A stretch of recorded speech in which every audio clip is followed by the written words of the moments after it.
something not from this planet. Otherworldly. Otherworldly, which I love. This device can do, there's so many things, but let's start off with the basics. There's LED, cryotherapy, cooling, thermotherapy, heating, and then obviously, like Chris mentioned earlier, the T-sonic pulsations, which is FOREO's signature technology. And all of that combined, this is just a miracle facial. I mean, there's preset programs, it does it all. And you must agree, Chris, it feels amazing, super relaxing. Yeah. And the fact that it's actually using that technology to infuse almost like it's a capsule, it's a sheet mask, but in a tiny form.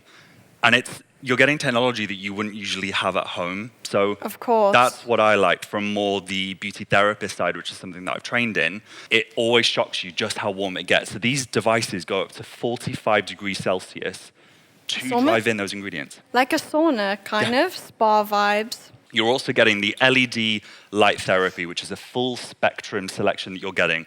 Silicone is non-porous, so it's not going to hold on to any bacteria. It's nice and soft. What's great about the UFO, which you do need, it has a really nice mattified grip. So when I'm doing the facial, not like that display, it's not going to fly off and float off and do some damage. It's going to stay in your hand nice and stable, and it's going to allow you to manipulate the position to really make the most of that treatment and make it targeted.